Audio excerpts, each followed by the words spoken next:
Okay, let's jump into the text. So what day are we in right now? Anyone remember? Day 6. That is correct. Okay, so let's jump into it.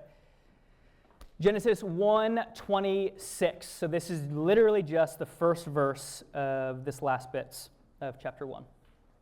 So let us make mankind in our image. Then God said, let us make mankind in our image, after our likeness, so they may rule over the fish of the sea and the birds of the air, over the cattle, over all the earth, and over all the creatures that move on the earth. So that is where we are starting.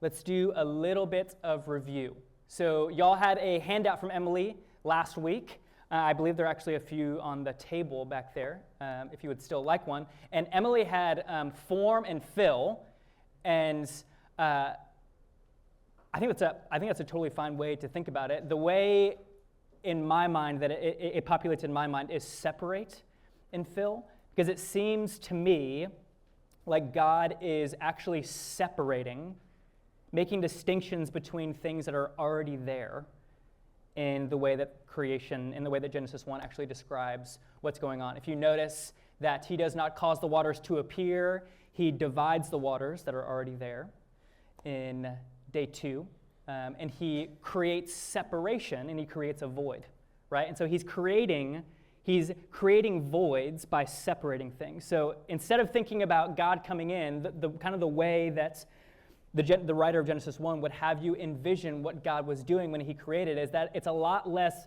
this, and it's more like this. It's more like he's taking something that already exists, and he's creating distinctions between the things. And he's creating space where there once was what? In verse 1 and 2. Chaos. Yeah. So he's creating space, and he's ordering chaos around things that were already kind of there. Even the land. Do you notice what kind of language the text uses when it talks about the land?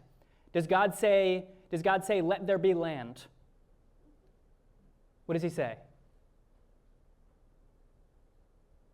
Where's the land coming from? Yeah. Yeah, let the dry land appear. Let the waters under the heavens be gathered together in one place, and let the dry land appear. Does that sound like God is going, dry land? Or does it sound like he's going, here's land? Like there was land underneath the water in the first place. And God is beginning to order chaos so that different things can get exposed and take their rightful place. So I think it's a really meaningful thing. Form is one way to think about it. I think God forming the earth is one way to think about it. But I do think there's a lot of intention. The word separate comes up a lot. And I want us to keep that in mind, because I think the author does that for a very particular reason, that he's not just causing things to appear, he's taking things that are already there, and he's moving them in really purposeful ways. And so God is separating things, and he's creating voids, and then he's filling those voids. And then like Emily talked about last week, this is called a chiasm in biblical studies. So if you don't know what that is, the passage will be shaped in a certain way that's kind of being demonstrated by this, that day 1 corresponds with day 4. Day 1, God creates the light, like we talked about in my lecture. Who knows what exactly is going on with that light? Because metaphysical light is created in day 4. That is when God creates the lights, the planets, and the stars. So God creates light in day 1, and he creates the lights in day 4. He creates the waters and the skies. He separates the waters and the skies, and then he fills the separation with fish and with birds. Next time you're talking to someone about fish, you can kind of be like, oh yeah, they're just the birds of the sea, and then birds are just the fish of the sky. Weird way to think about it. Honestly, if you watch a bird fly and a fish swim, you're like, and with the blue in the back, it's a whole thing. And then day 3, God separates the waters and a dry land appears, so you have a void there as well. And so he fills the lands, he fills the void with animals and with humans on day 6. And that is where we come to our text today. Any questions about that, by the way? I'm trying to get better about pausing to ask to offer space for questions. I'm trying to get better about separating and offering space. Make sense? Stacy, what's up? You mentioned chiasm. Is there like a middle section of the chiasm that's supposed to point to? Yes. Yeah. So when you've got a chiasm, so one of the ways you can structure it would be like, so it would be A, B, C, and then you would have C, B, A. So it would be like that. So those two C's right there would be something like the middle. But when you include day 7 at the bottom, then day 4 becomes the middle. Day 4 would be the middle. And we're not going to go into that today because honestly, I haven't read many people who have written much about that and what that could possibly entail. Because I think at that point, what you would be dealing with is, and this is getting a little bit ahead of myself, is how does God creating humans and what he says about them, the last thing he creates, the middle part of the creation chiasm being planets and stars and what he says about those, and then what he says about the first thing that he creates. It seems like following along with what he says about those three things are going to be a huge source of exegetical information on what the author wants you to understand. My thoughts on that are not well formed enough yet to put that into a presentation, and neither have I seen someone write very much about it. And so, yeah. Day 4 would be the middle. And actually that middle word out of all the Hebrew words you have there is the word meod, which means seasons or sacred time. And I also think that's very meaningful. But again, that is not going to be part of our discussion today. What I want to talk about is a disciplined reading. Does anyone here know what a disciplined reading is?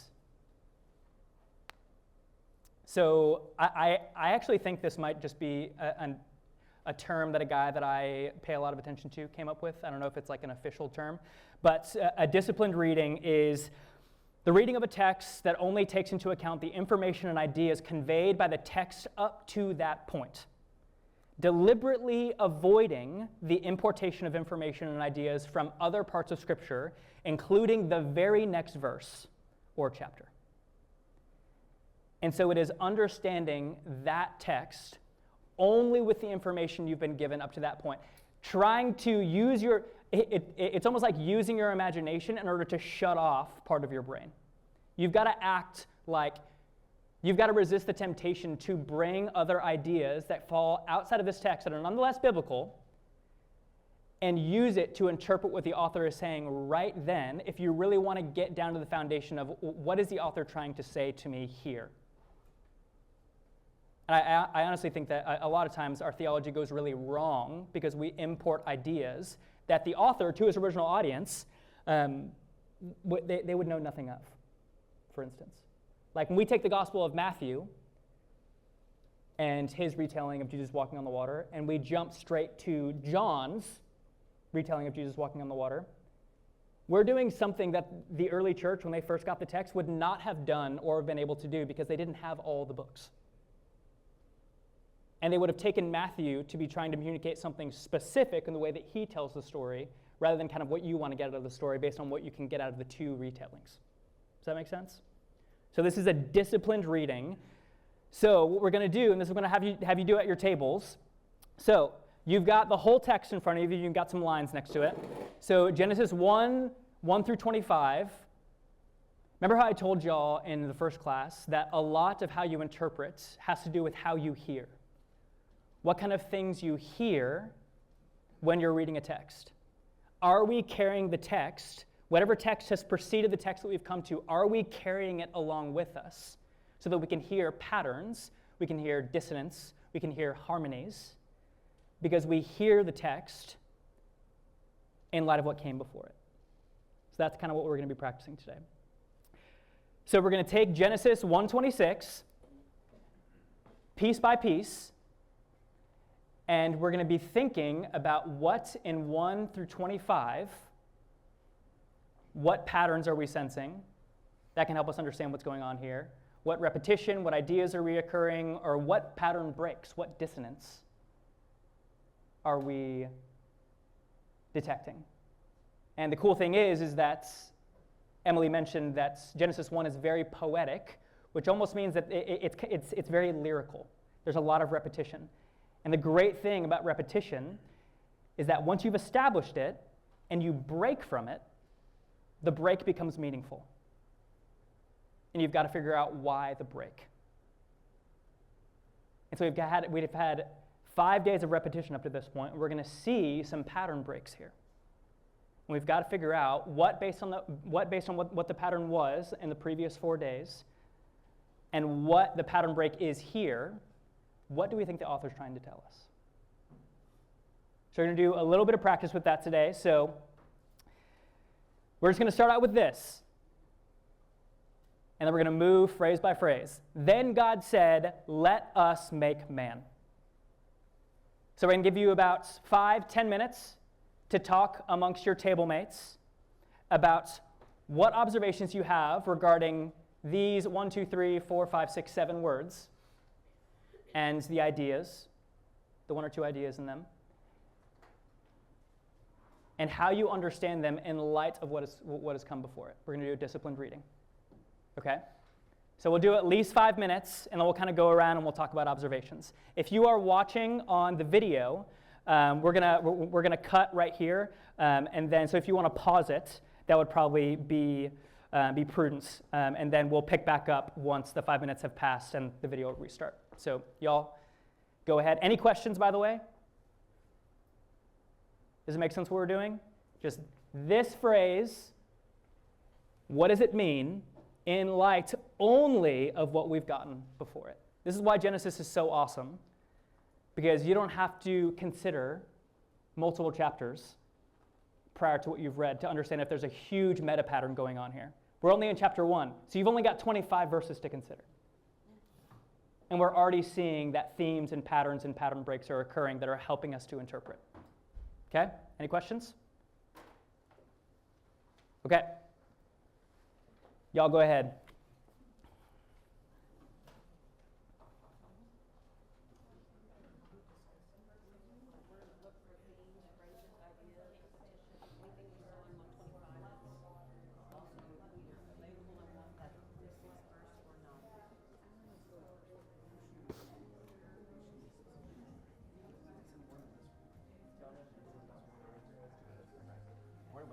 Josh, how are you?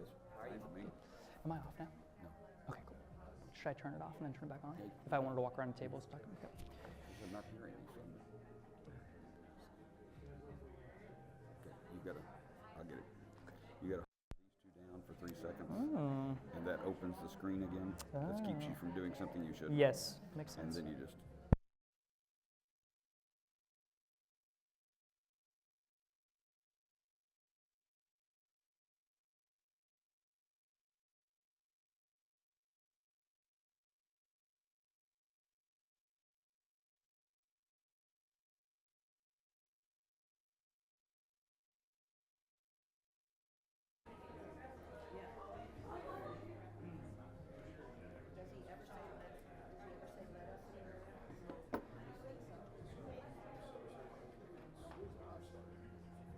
If you want to rip the pages, feel free. If you want to have that last page of notes next to the first page or whatever. Did I? Is it another E? Ew, it looks awkward. No, they should change that. I think the 1 E, 2 I's is way prettier. Yeah, exactly. Yeah, really, there's a textual issue there. Yeah, it's complicated.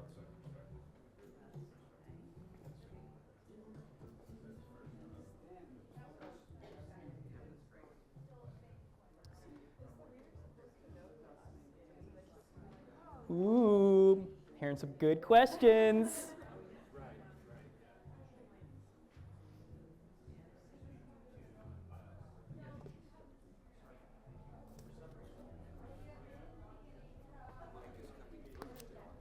I turned it back on.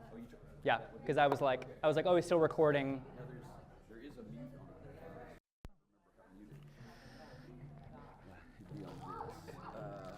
Is that mute? says menu. No, apparently not. Mute.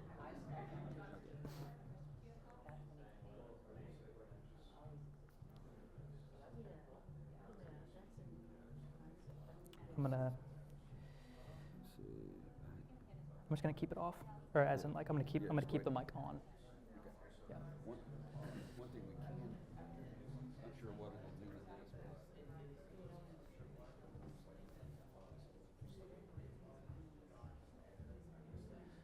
okay, you still got it on, right? Yeah. Check. Mhm. It's still gonna be coming through unless you turn it off, it's gonna keep coming through. Yeah. I think I'd just rather us, just in case there's something that pops up, Yeah. that'll be really helpful for someone watching it. Okay.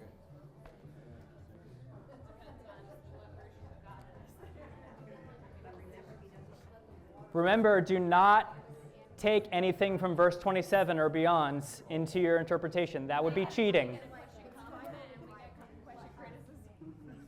Oh, were y'all doing that? Yes. Because it was my mom. You got that neural link. All right, y'all. We've got a few opportunities here. So let's bring it back. Let's hear some preliminary observations based on our ventures into a disciplined reading. All right. So what themes or phrases or ideas, repetition patterns, dissonance have we picked up that seem meaningful? Is there in the Hebrew, grammatical difference? It looks like the word is the same between and God and then God. That is such a good question, and it's so disappointing because there is no difference in the Hebrew. I'm like, the word is the same. I know. When I was going through it and I was like, ooh, yeah, he says then, how interesting. And then I was like, I know enough about interpretation to know that this doesn't require that there's a different Hebrew word. And so I went and looked and I was like, it's the same. So they are making an interpretive decision there. But I think we will begin to see why exactly he makes an interpretive decision there. I do think it's helpful in the English because there's a change of pace that happens. So yeah, false start. Great idea. That is. Yeah. Sacrificial lamb. That's great, Rachel. All right. What other observations do we have? And they could just be questions. Like I heard a great question over here. Yeah, one that we asked about was how God said, "Let us make man," which we thought that was like, an example of the Trinity. But Right. We will talk about that. also, it wasn't explicitly mentioned yet. Exactly. So what did you just do there? What did you just point out? We pointed out something that's way further ahead. Yeah. So I mean, it's good because really the helpfulness of the exercise is not to like, 'cause it's going to be impossible for you to literally be like, no, I'm gonna not have certain thoughts. It's just it's important that you recognize when you're bringing those thoughts in, and you realize when you're importing something into the text versus when you're actually getting something out of the text that you can support from the text that you're reading. Any other observations? In verse 2, it mentions the spirit of thought. Uh-huh. So I guess like foreshadows the Trinity. Yep. Yeah. They would call that kind of a latent Trinitarianism that's coming in there. Obviously, the incarnation is, very much yet future, but the Son is still there, and I think there are ways you can see. It's very hard to make a case based on certainty from this passage that you can establish the doctrine of Trinitarianism with just what you have here in this text. But as you'd expect, you kind of see its shape a little bit. So good observation. Anything else? I was kind of saying that it was interesting that in every day preceding this, there's like a precursor to what was being formed, and it was like the earth was, from the earth was this, or from the waters was this. But in verse 26, it's from us that came forth Mm-hmm. humans. So Yep. From us, like the word us. So Yeah. from God. Yeah. So that would be a pattern break, right? And so it would be sticking with the pattern so that you recognize that the pattern's there enough to be like, oh, I know what to expect from here, and then he does something different. So up to this point, the writer has never given us a view of how God is creating from, for example, the first person plural, let us. It's always just been let there be. And so clearly something different is happening here, right? By the way, when you ask questions and make observations, you're going to get a stuffed animal. So watch your coffee, all right? Just put it on the table, if you would. Just put it on the table with the rest of the stuffed animals.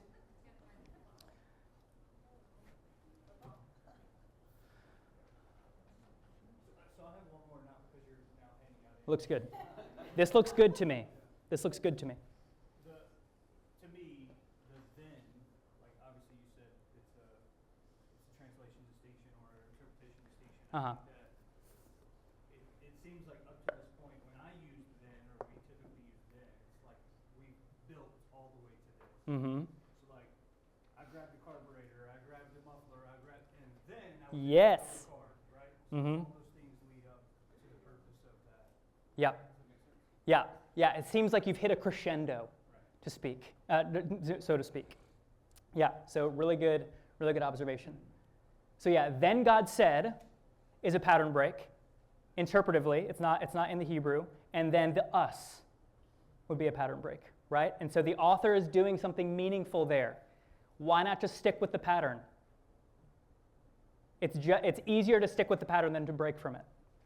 Gerald, what's up? So interestingly enough, there's still the pattern of God said, which is, it's not every time God said, but oftentimes it was God said. Mm-hmm. But then what he said, it wasn't creation, it was like, then God said, let's think about doing this, or let's consider this. Mhm. Let us, it's almost a, it's consistent with the pattern God said, but then instead of just doing, it was incorporating collective. Yeah, conversation went from vertical to lateral for a second. Mm-hmm. Speaking to earth. Yeah. And then speaking to Yeah, and does it feel like that does anything with the combination of, yes, it's not in the Hebrew, but I think it's a good interpretive decision, that there's a gear change here, that there's a kind of crescendo that comes here. So then, and then it shifts to us. Does it seem like there's those two have something to do with each other? Like, imagine what you'd have to be doing, because he's obviously speaking before this, and then it's then, and he shifts to speaking to us. Does that kind of strike you in any certain way? Rachel, do you have a I thought? feel like it falls right into the next point that I made, kind of off of that, is like, so that's vertical to lateral for a second, but then all of the other days are very, like, plural or generic. Hmm? Waters, fish, sea, Mhm. animals, it's non-specific. Mm-hmm. And then it's, okay, let us talk about this before we focus singularly on man. Right. Yeah. I feel like that drives into that. Yeah. There's a sense of, We can't be casual. there's a communal sense, and then also I imagine it's where it's your favorite part of the story and you want to get as many people's attention as possible. Where all of a sudden the group that has been there up to that point, because apparently there's a group, there's a plurality there, because we don't get in the text that someone else arrived, and he's not talking to humans, he's not talking to the animals and the fish and the birds. And so it's like he's saying, okay, watch this now. Let's do this. So it may be kind of like a royal we, if that makes sense. Like when the queen says, we are going to do this, and the queen does something on behalf of her nation. It's like the whole nation does it, but really it was the queen doing it. That would be the royal we. So yeah, really significant pattern breaks here. Okay, let's go to the next parts. In our image, after our likeness. This is going to get a little bit more challenging. I want to know, I'll say this. If you are picking up the same dissonance that I'm picking up when I read this. So I'll just give you that clue. So y'all talk about that for about 5 minutes. And it doesn't just have to be the dissonance. It can be questions that you think the audience would have. Obviously, of in light of what comes before it.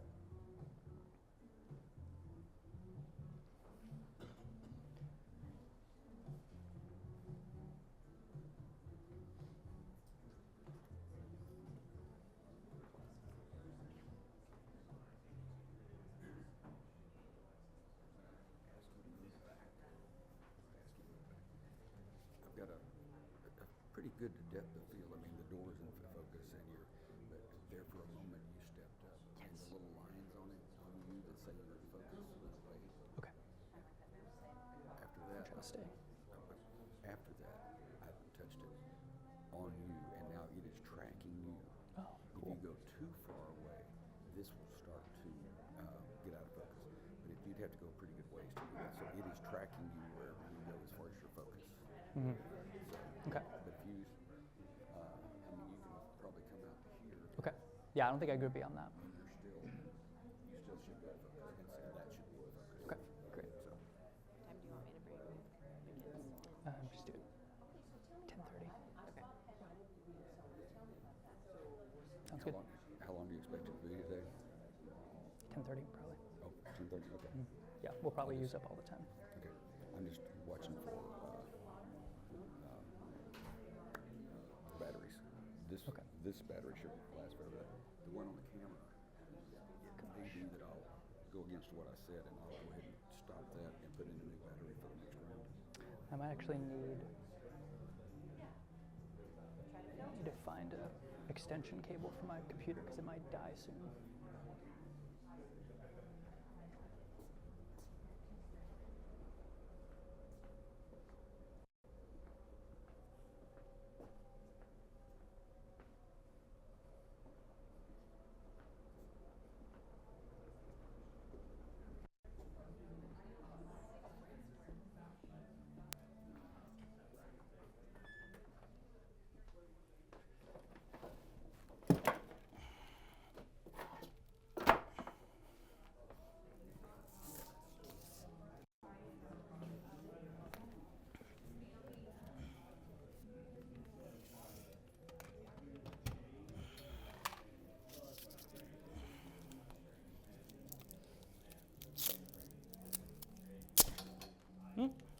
Wow.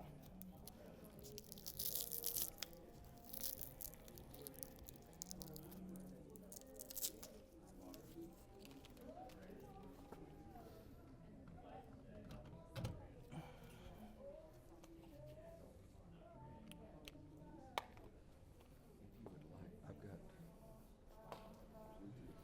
power. Like Mac Power Bricks? Oh, just like portable ones? So I can bring you something that we can plug in, and it'll sit on the thing below there. So you can For now, we're good, but that would have been a great idea. Thanks. All right, if you need a clue, in the previous days when God said, let there be, especially when it came to life, what descriptor did he give to it? What should you come to expect? There's a phrase that you'll come across that you see repetitively, especially with the animals and the birds and the plants. It was good? Yep, that's repeated almost every day. But specifically when it says, let there be, and then it says something about, ooh. Will you repeat that? According to their kinds. Here's another stuffed animal for you. Bad toss, great catch. Okay, so according to our kinds, or according to their kinds. So what we've come to expect, the pattern that we've got in our brain, if we're really familiar with the passage, would be, let there be, let there be waters that swarm with swarms of living creatures, the expanse of the heavens. God created the great sea creatures and every living creature that moves, with which the waters swarm, according to their kinds, and every winged bird according to its kind. And God saw that it was good.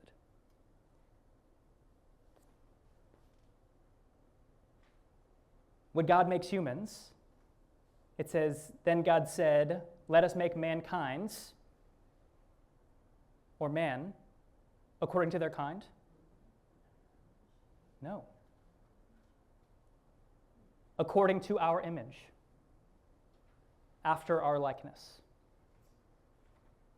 Do you all feel like there's a meaningful, am I inserting that into the text, or does it seem like there's a tempo change there? Does it seem like we're meant to expect according to their kind? Comes up to it. And yet we don't. We get in our image and after our likeness. So again, we see that the author is changing pace here, and he can do that in a meaningful way because of the pattern that he set up prior to this, but you only pick up on the pattern change if you've picked up on the pattern to begin with. Only if you hear the formula, let there be according to its kinds, then you get the let us according to our image and our likeness. The text is interlinking with itself in order to give meaning to what it's trying to say. So does anyone have any idea what image and likeness might be? What would, at least on a surface level, would it be? Marissa, say it loud and proud.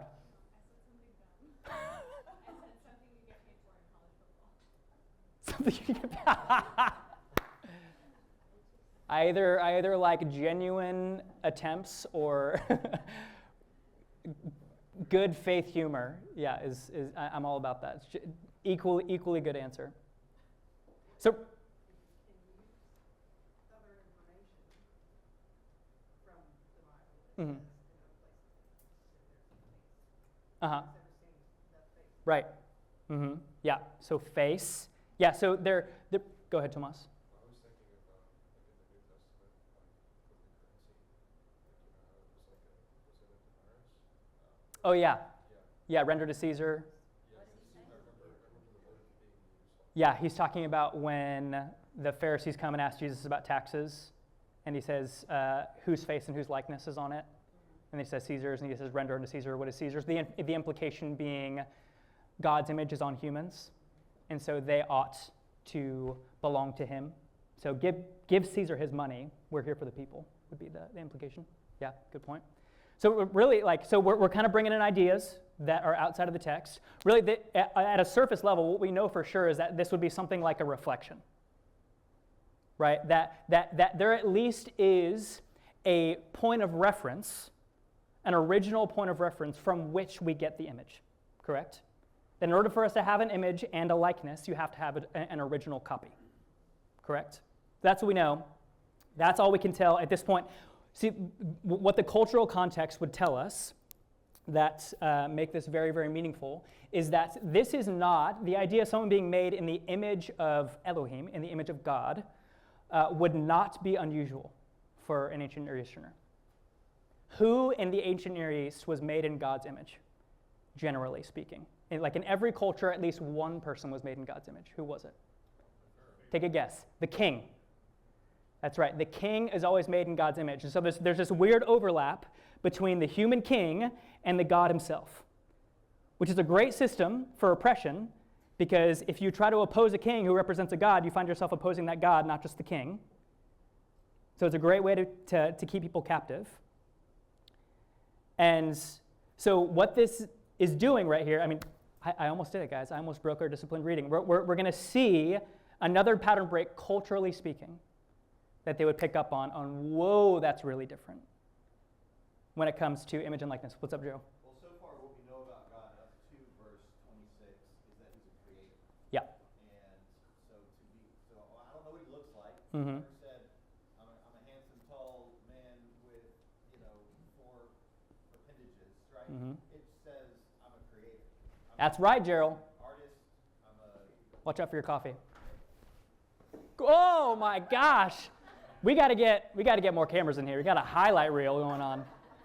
So possibly the image and the likeness wasn't physical as much as soul, spiritual, creative being. Right.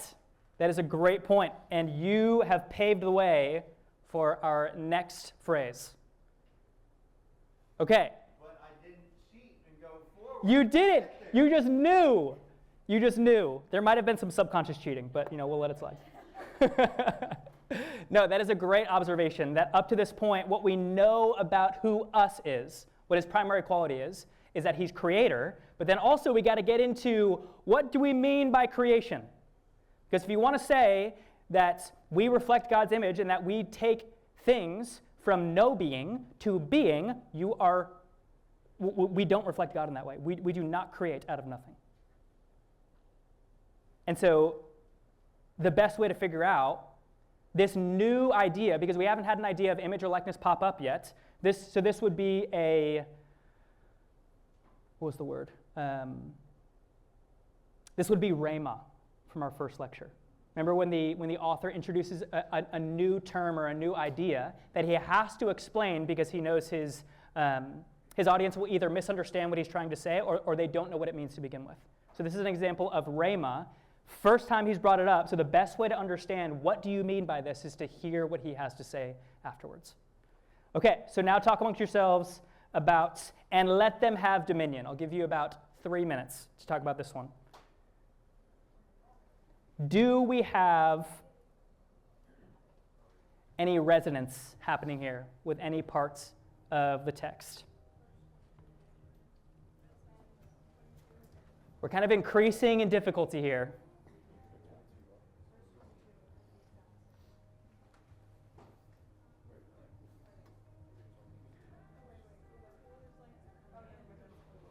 I'll give you a clue.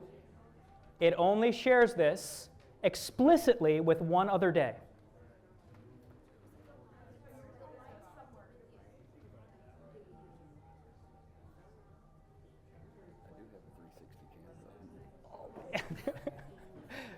See, I'm walking the line between close enough to catch it, but not close enough for it to be an easy catch, which makes for great highlight reels.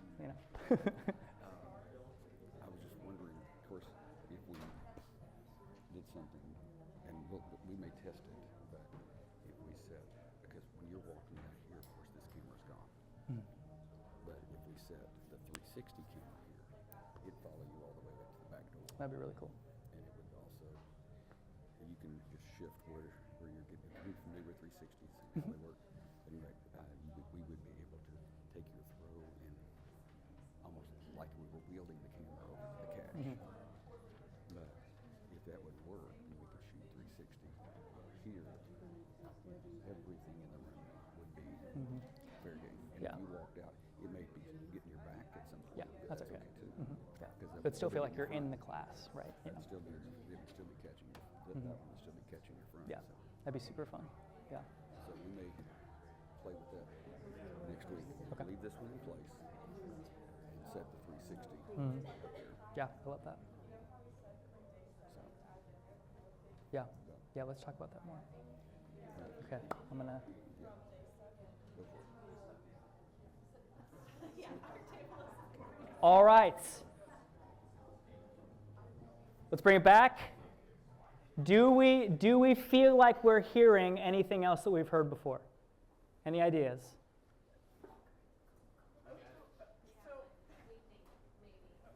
I like that. I like that. Humility. Leave room for input. We only have small ones left. Here's. Okay, the correlation we saw is with light, the greater light ruling the day. Yes. Yes, that is exactly what I think. Is that also what you all thought? Go ahead. I was just saying I had remembered how you had talked about with the chiasm, because you had asked about that whenever you put day 7 into the equation, I guess that makes day 4 the like pinnacle of the chiasm, and that with the light ruling over, like that being the dominion term, Uh-huh. dominion being given to people. When you say light, do you mean day 4 or day 1? Okay. Yeah. Yeah, I feel like y'all are saying pretty similar things. Yes, 100%. I do think the author intends you to pick up the fact that he wants you to think about what the image is when he says, and have dominion. And we know that God, at this point, if he's been separating and moving, creating vacancies and filling those vacancies, he's less demonstrating his power as someone who can take non-being and create being than he is doing what? He's really showing that he has dominion over every piece of creation, that he can move things about however he pleases, that he has control over all those things, right? And so in the same way, we have dominion, just like God does. And what do we learn a little bit about I kind of already answered this question, in reference to if it's related to what's going on with the lights in day 4, in what way are those things being lit? Or in what way is one of those things being lit?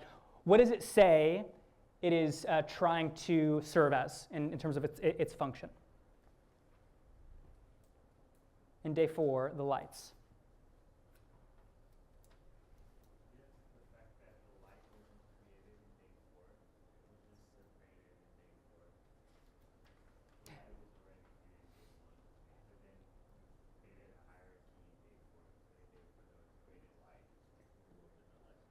Yes, so you would have to show that electromagnetic light is being created in day 1 without a source for electromagnetic light. So from my perspective, it's hard to create the case that physical lights have been created in day 1 because you don't have the source of the light yet. You only get the source of the light, like the sun and the moon, in day 4.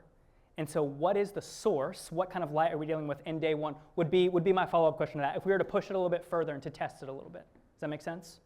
So I do think, what the celestial beings are doing is that the moon, for instance, is reflecting, right? It's reflecting light coming from a greater source. So you've got this idea of reflection.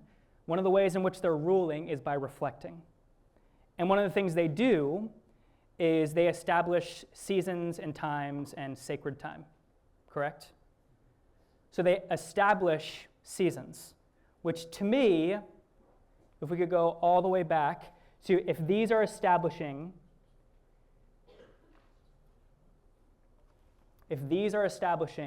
temporal rhythms, and they're reflecting light, they're creating light and reflecting light, and that's how it informs what humans are. It gives us a little bit of idea of what humans are as an image and how they're able to have dominion. They're able to have dominion because they reflect. What does this tell us about this light?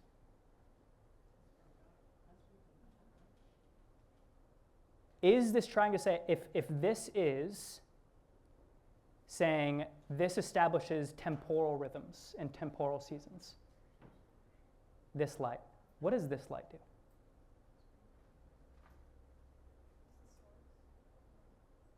Yeah. It's the source. There was something I noticed when we were talking about lights, and then on the final day, I noticed there was no separation of any kind. He separates the light from the darkness in day 1. Yeah. And then are you talking about in day 4? No, in day 6 when he creates man. Oh, yes. Yeah. I mean, so the separation stops at day 3. Because he's creating expanses, he's creating space, and then he's filling that space. So he creates space here, and in the skies you've got the luminaries. They're like, the lights up in the heavens. But doesn't he separate, the expanse separates the water from the land, and in the day and the night, it separates the times. But Mm-hmm. in day 6, there's still kind of some separation there, but I don't see any separation. What I'm kind of thinking is like, if the celestial bodies are like the moon's reflection of the sun, it's like the humans are the reflection of the original light in day 1. Mm-hmm. And day 6, like coming to that final. Yes, that final crescendo. Yeah. I think this is kind of getting at if these two are related to each other and these two are related to each other, these govern through reflection, and this is governing time. This is governing temporal rhythms. Does that mean that this is governing eternal rhythms? Does that mean that this is the basis for eternity? This is the programming by which physical creation is executed. Is this light, this invisible light, it's metaphysical, it's not metaphysical light, but it's light of some kinds. And are we meant to learn from this that this light establishes eternal rhythms if this light establishes temporal rhythms? That this light rules over everything, spiritual and physical, and that it regulates all things eternal in the way that these lights regulate all things temporal. This is kind of what I'm meaning by like creating a patchwork and figuring out what is the author trying to say based on other days when he brings up similar ideas. It begins to shed more light on questions that we probably had unanswered up until that point, that we can kind of begin to fill it out a little bit. Does that make sense? Any questions on that? You guys made me do it. You made me get into my theory. Oops. Okay, last one. We'll probably just have to talk about this one. So, over the fish of the sea, over the birds of the heavens, over the livestock, and over all the earth, and over every creeping thing that creeps on the earth. What do we notice about this? That man has dominion, just like that he is made in the image of he who has been exerting dominion over every bit of creation. Then it says we have dominion just like him, as you'd expect if we're in his image. But what do we have dominion over? Do we have dominion over everything? Right. We have dominion over this. What category are we in? We're in the fill category. We have no dominion over the separation. We have no dominion over that which should be distinct from other things. That is solely within God's purview. All we have dominion over is making distinctions between things that already exist. So basically acknowledging the distinctions that God has created. Does that make sense? So we've got dominion in the same way that God has dominion, but we have dominion here over the fish and the birds, over the animals, over the creeping things. We have dominion over part, not even all, of the fullness.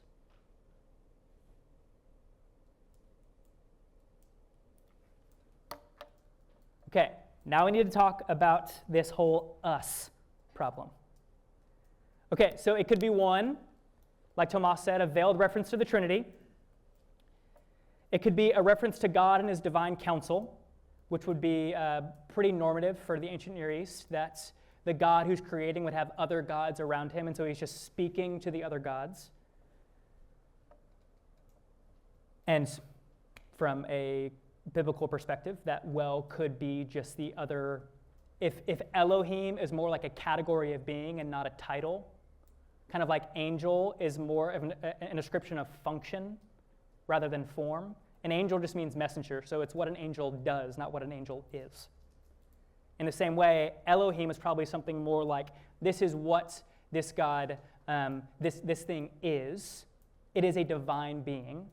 And there is an Elohim, like we saw in verse 1, when it said, Elohim plural, he created, singular verb. That there is a supreme Elohim. So it could just be him talking to other beings in the same class, other Elohim, other angels, so to speak. If that didn't make sense, ignore it. Okay, then we've got an attempt to avoid immediate resemblance or an expression of deliberation. Can you explain number 3? Honestly, I'm not quite sure. So that came out of John Sailhamer's book, The Pentateuch as Narrative. And I would need to think about it some more in order to know for sure. Maybe because when it says in our image, I don't know. I feel like the image does the work for that, though. Because if you're doing an image, then it's not immediate resemblance. I'm not quite sure, but but apparently that's one of the valid interpretations in history. An expression of deliberation is just him generically, kind of like the royal we. Kind of like, we're going to do this, even though God's the one that's doing it. Okay, what is the best way forward? How do we know? How do we know what let us means? What's the best way to figure that out? Not a trick question. It's just to move forward in the text. Just to keep going. And what we have here, if you notice, it's broken apart from the rest of your text. Not on the sheet of paper, but in your Bibles. It'll be broken apart from your text like it's verse in poetry. So let's talk through God created man in his own image. So God created man in his own image. Do we see any repetition of ideas? Obviously, we just got image and likeness.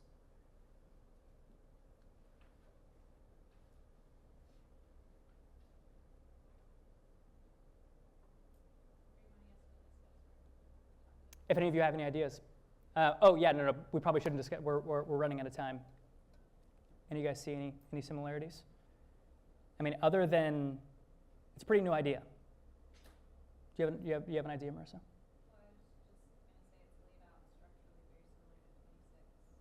Mm-hmm.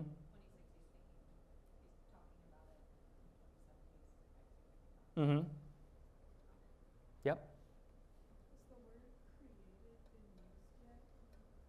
The word created has been used in verse 1 at least. So bara. And then I think perhaps also in day 4. Yeah, which again is a link between day 6 and day 4 and day 1. In the image of God, he created him.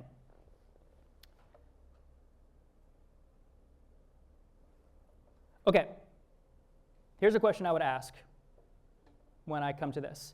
Why the repetition?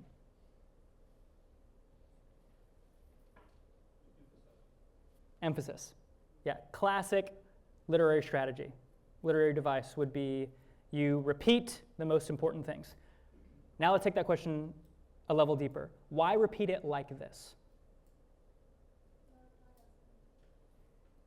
Ooh, another chiasm. Yeah, so to move that back a little bit, he could easily say, so God created man in his own image. He created him in the image of God. Why does he go Yoda on us and say, in the image of God, he created him? Why do it backwards? And so not only are we getting repetition for emphasis, but it's the way in which he repeats that I think, again, is trying to make a point, even in the way that he structures his words. So if you were to draw a line right down the middle,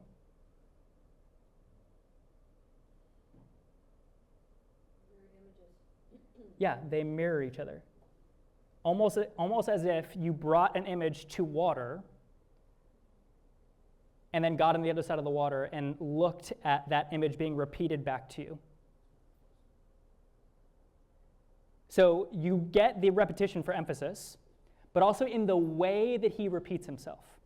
He's showing you've got a kind of mirror here.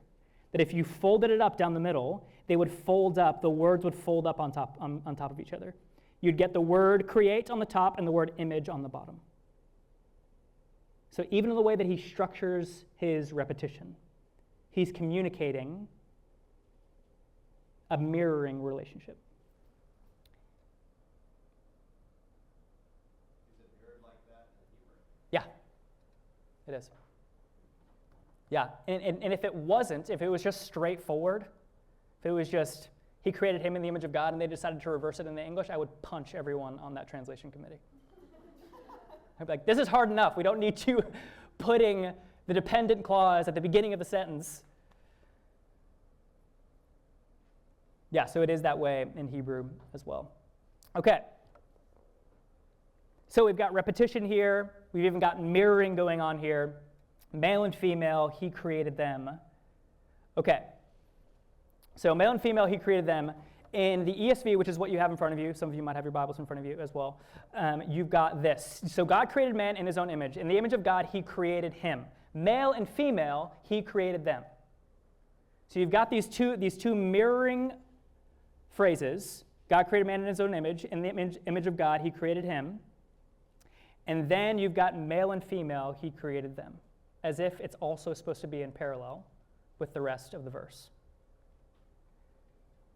And just looking at this in the ESV, you might think to yourself, well, he had to say male and female, because especially in the ancient Near East, oftentimes men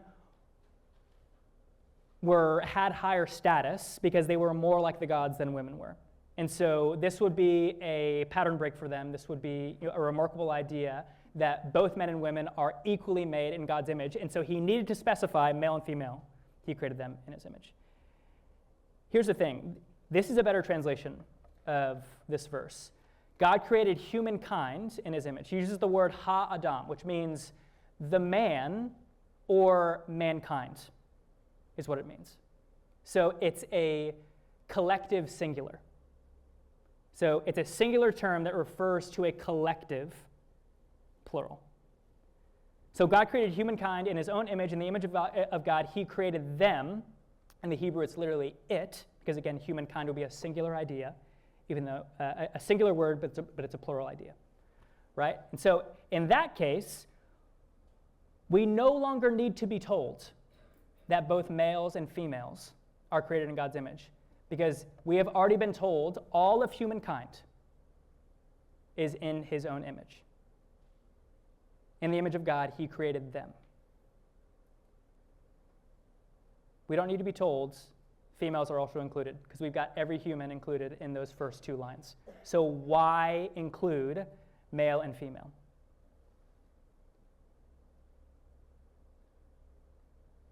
If we are his image and his likeness, can we therefore conclude that God is gendered?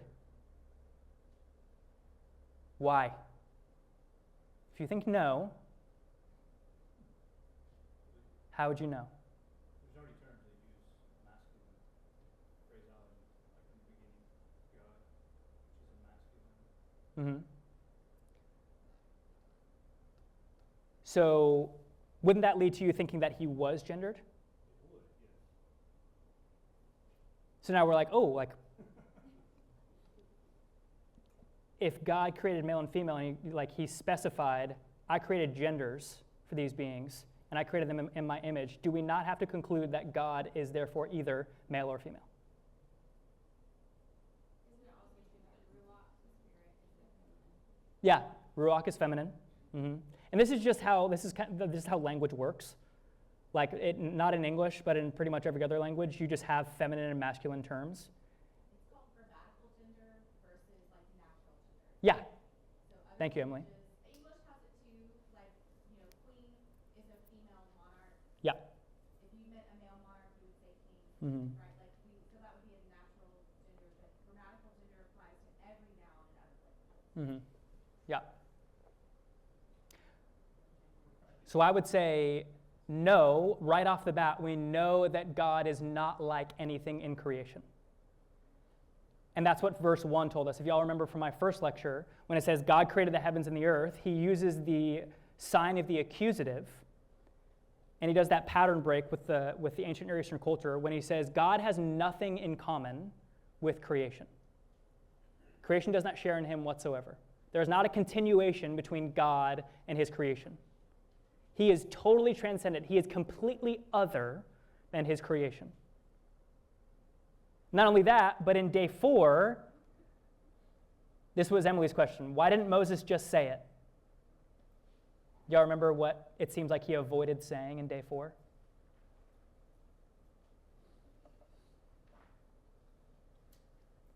He calls them two great lights.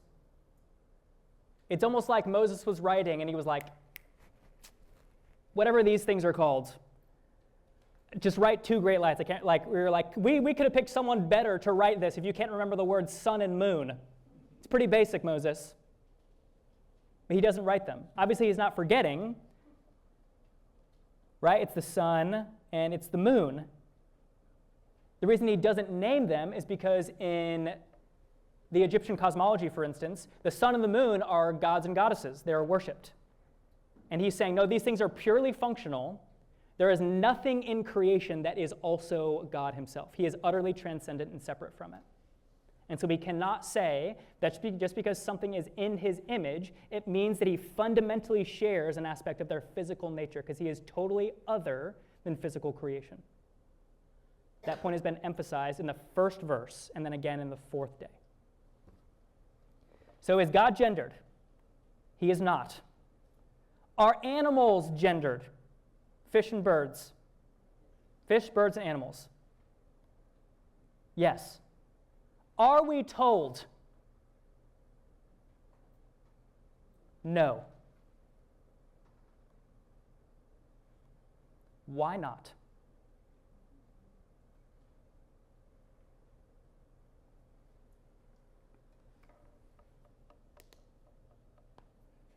We know that almost every other animal, plant, fish, bird is created male and female. Apparently, that wasn't something the author needed to communicate, though. But he needed to communicate it about humans. We're not the only gendered species on the planet. And yet the author had to point it out about humans in reference to God's image. Right after, the first thing God wants to say, after he says, you're in God's image, and this image is clearly a reflection of who God is not gendered. And yet he created them male and female. A fun thing to ask yourself is, what else could the author have said? Why not say it differently? Why is this so important that the author basically says, hang on, okay, you're created in God's image, and that's a totally separate idea from anything else in creation. And before you go any further, you need to know he made you male and female. Do not go any farther without keeping that at the center of your attention. You're created in God's image, and you're male and female.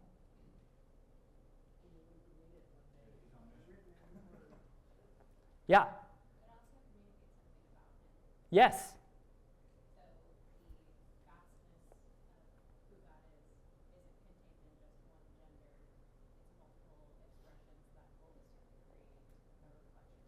Yes, so we're beginning to see that in God's image somewhere, there is a multiplicity in God's image, or else he wouldn't have separated God's image and then gone to two distinct categories in God's image.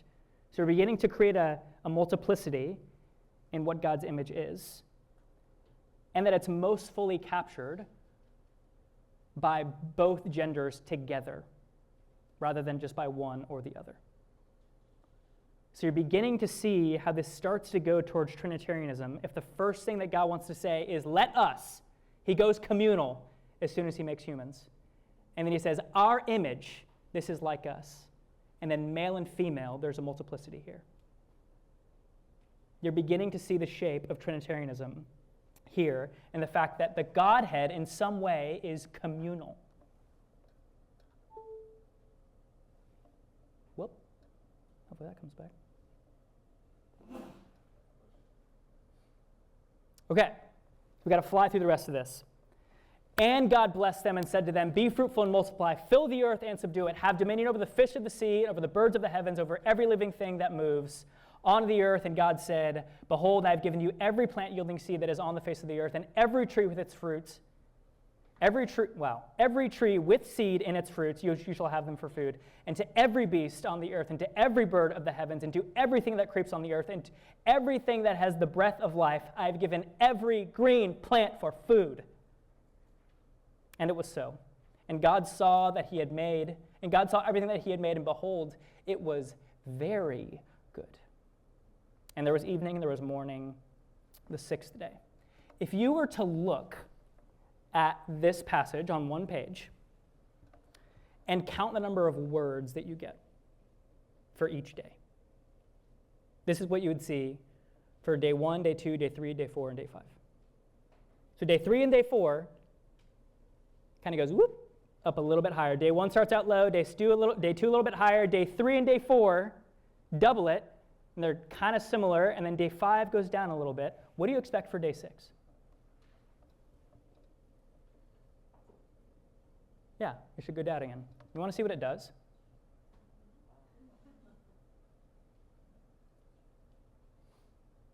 There is this giant mass attached to the ends of creation. And if you wanted to break it down, well, technically he creates animals in the first 60 verses or something like that. You've still got about 100 more words just relating to humans and their dominion and what they are than any other day.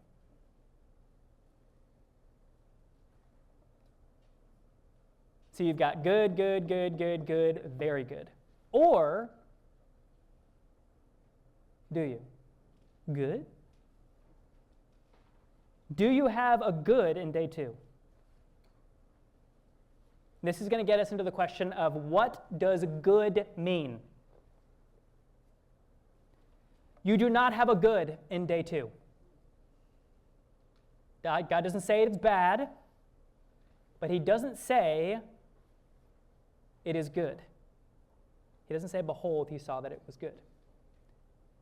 But with humans, at the end of day 6, he says, it is very good. So what is good in Genesis 1?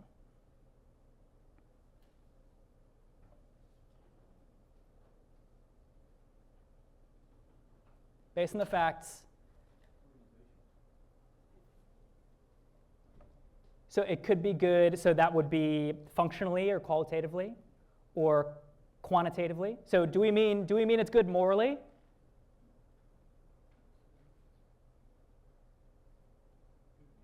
Anyone uncomfortable with that? I mean, it is God who's doing it. I mean, at this point, by the end of the passage, does God need to have created any of these things like this? Does he need to have taken chaos and ordered it, created space and filled that space, and then given every bit of the fullness of that space to something he created in his own image? Is this God good? Did he need any of these things? Is it easier for him to exist now that he's ordered creation? No. He doesn't need any of this. So morally, we can say, yeah, it's good. Is it functionally good? Does it all work together? Why not day 2?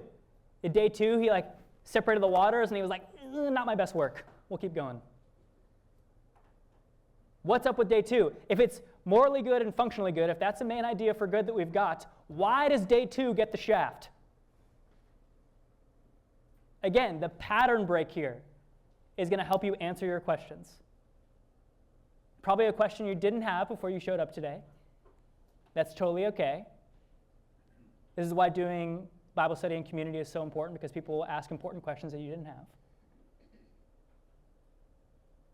So what about qualitatively? Did God do a good job? Yeah. What about day 2? Was that not a good job? It is not complete yet, but he says about the light that the light is good. Are you saying that the water isn't complete yet?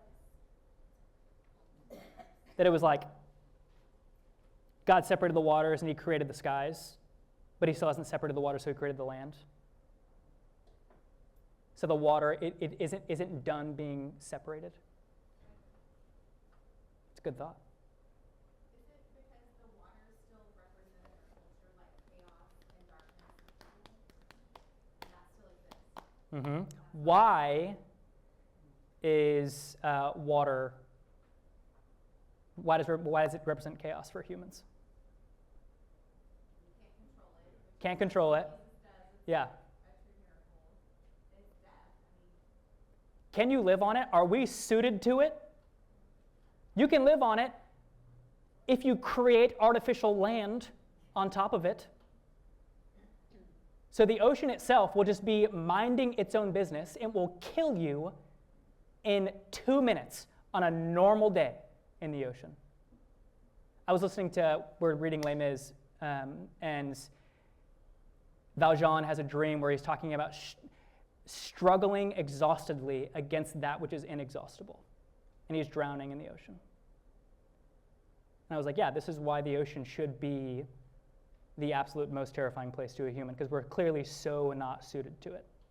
To try and be in the ocean for any longer than a little while, if you can't touch the ground, if you're in deep, chaotic water, you're fighting for your life the whole time. So what is it?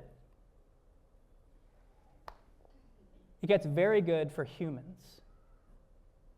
When he separates the water, he still hasn't created the land, right? So humans still don't have a place to be. So day 2 is not good because he's not done creating it to the extent that the humans can make it usable. So this is a relational goodness. That when humanity shows up,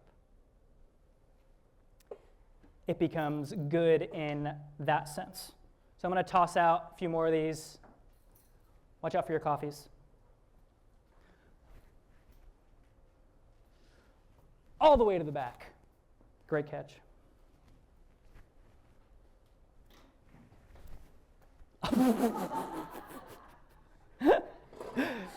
It is relationally good. And what exactly? Did you guys all put those down on the table, by the way? Would you just face it toward the door? Yeah, that's good. That looks good. You got to face it. Yeah. Please set it on the table. Thank you. That looks good. So it's relational goodness. It's that God created it. God was preparing. It's like a parent was nesting for the arrival of its child. It was all good in light of the point that God was coming to, which was to create his image bearers. He was setting things out, and he was looking at them, and he was saying something like, oh, they're going to love this. And then it was every plant, all the earth, every tree, every bird, everything that creeps, everything that has a breath of life, every green plant for food, everything that he had made. It was everything that he had made was given to us. And what is everything for humans? What's our dominion? He doesn't give us dominion over the void. He gives us dominion over the fullness.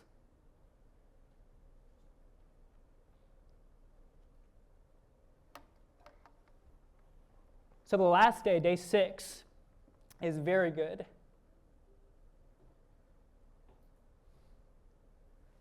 Because the one for whom God was creating all of it finally showed up.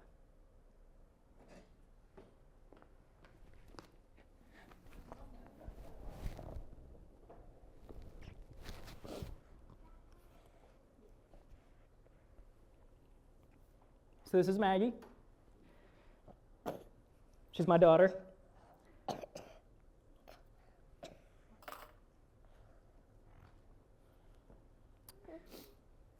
We're all obviously created in God's image. But she uniquely is created in the image of me and her mom. I set out all these toys, and if you noticed, every time I tossed you a toy and asked you to set it on my table, I said, that looks good. Why? Look at all your stuffy Max. You saw your toys? Are you so excited to play with them? Can I play with you? I love you.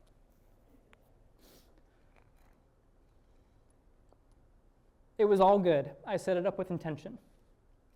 As I was setting it down, I asked you to set it down in the middle of the table, and I said, that looks good. For what? When she got here, my intended audience, the one who I wanted to rule with, to play with, It became very good because she arrived. Yeah, you can have mom. All right, guys. That is the end of the lecture. Any questions?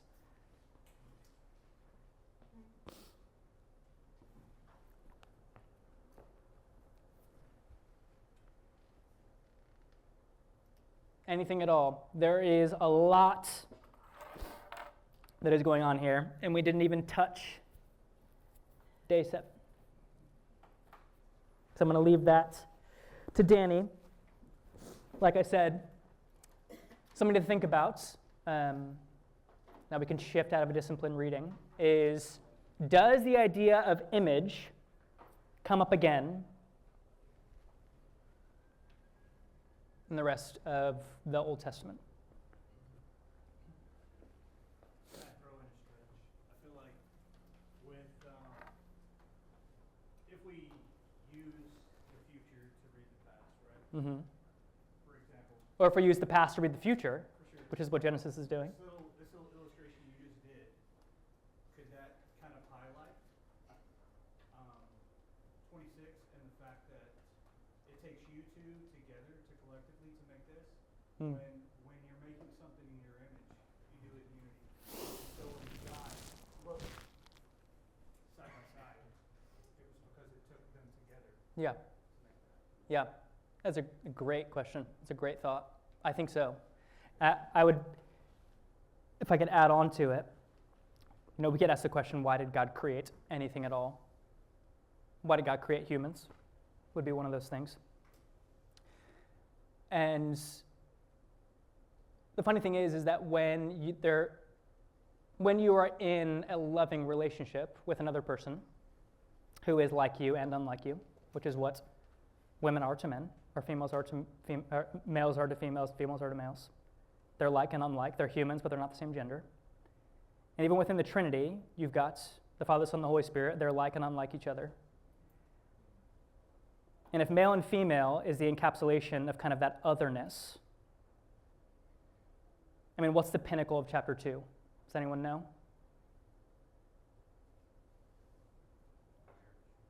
Marriage. Yeah. And the result of marriage becomes offspring. And the next time we see the word image come up is that Adam knew Eve and fathered a son in his likeness, or in his own image. And so it's almost like something like God is saying that when you have another for whom like your whole heart goes out, who you deeply, deeply love, you can't help but desire to see the image of that person proliferated, right? And so in my mind, I'm kind of like, I feel like if God is looking at Jesus, or he's looking at the Son, and he's just thinking to himself, I love you so much, that in the same way that that a husband and wife love each other so much, that when they enter that marital relationship, that sexual relationship, that the result of that is the proliferation of the image of the beloved. That's just what happens when you love something deeply in a marriage. Essentially what we're saying to the other person is, I want more of you, right? That's what happens when you get pregnant. You're essentially creating more of the person that you love. And so I'm like, do you kind of see how it's kind of related to what you're saying, where there's that love for the other? Yeah, I think that's a great point. Any other questions, guys? I was wondering why they didn't make more of creation In heaven? it said, and it was so God called it trans heavens. That was it. Yeah, so that would be the term mayim, hamayim, and it's probably better translated as skies. And so heavens in the Hebrew minds, there are 3 heavens, like Paul talks about in 2 Corinthians 12, when he says, I was caught up to the 3rd heaven. And so the first heaven is the sky that we see, the atmosphere. Second heaven is space, and then third heaven is the divine realm. And so I think this is just referring to the 2 heavens. He's not referring to the creation of the divine realm. It seems like, according to books like Job, that's already been created. But I also think even if he tried to tell us what that was like, we would have no idea what's going on. But when we get into Genesis 3, I think we will come to see there's a good reason why the snake is able to be in the garden, and it has to do with the divine realm. Just as a little teaser for you. Any other questions?